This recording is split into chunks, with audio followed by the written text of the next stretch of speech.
অনেক দিন ধরে অপেক্ষা করেছিলাম এই দিনটার জন্য। মা মেয়ে খুব সুন্দরভাবে সেজে গুছে তিলক কেটে যাব আমার প্রিয় বান্ধবীর বিয়েতে। তো কি আর করার, এখানে আমার মেয়ে দুষ্টুমি শুরু করে দিয়েছে। যাই হোক, তার সব দুষ্টুমিগুলোকে প্রশ্রয় দেওয়ার পরে অবশেষে চলে আসলাম বিয়ে বাড়িতে।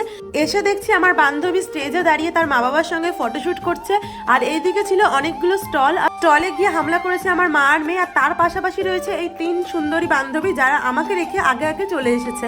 যাই হোক, তাদের কোনো দোষ নেই। আমি তাদেরকে বলেছিলাম আমার দেরি হবে, তোরা চলে যা। স্টলে ছিল অনেক কিছু, তার মধ্যে ছিল এই অর্গানিক টি, সেটা আমার মেয়ে খাচ্ছে।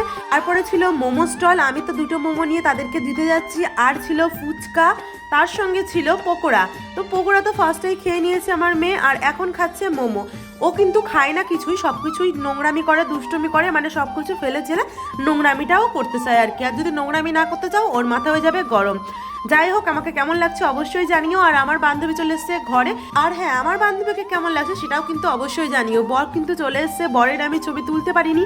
যাই হোক, মেয়েটাকে ঘুম পাড়িয়ে রেখে মার কাছে দিয়ে চলে এসেছি মোমো স্টলে মোমো খেতে। যেহেতু মোমো খেতে খুবই পছন্দ করি, খিদে লেগে গেছে অনেক, কিন্তু জায়গা পাইনি, কারণ আমার বান্ধবীরা খেতে বসে গেছে, এখন তারা খাচ্ছে। তারা অনেকবার আমাকে ফোন করেছিল, কিন্তু ফোনে পাইনি, কারণ আমার মেয়েটাকে আমি ঘুম পাড়াতে গেছিলাম এর জন্য। তো চলো, মোমো তো খেয়ে নিলাম, এখন ফুচকা খাওয়ার পালা। কিন্তু ফুচকা খেতে গিয়ে একটা ঘটনা ঘটে গেছে। সে যাই হোক, ফুচকাটা খেতে পারলাম না। এখন চলে এসেছি বরকে দেখতে। ফার্স্ট টাইম বরকে দেখছি, তার আগে কিন্তু ছবিটা দেখেছিলাম, আর ছবিটা দেখতে কিন্তু অনেকই সুন্দর দেখাচ্ছিল। আর সামনাসামনি দেখেও দেখছি অনেক সুন্দর দেখতে আমার বেস্ট ফ্রেন্ডের বরকে। যাই হোক, খুব ইচ্ছে ছিল বিয়েটা দেখার বৈদিক মতে, কিন্তু বৈদিক মতে এই বিয়েটা আমি দেখতে পারলাম না, কারণ আমার মেয়েটা ঘুমিয়ে গেছে। এখন যেতে হবে আমাকে বাড়িতে। তার ফাঁকেই চলে আসলাম বরকে দেখতে। আর কিছুক্ষণের মধ্যেই আমার বান্ধবীকে নিয়ে আসা হবে, মানে নতুন বউকে। এইদিকে হচ্ছে যজ্ঞ, আর তার পাশাপাশি হচ্ছে ভগবানের নামগান। কি অপূর্ব দৃশ্য!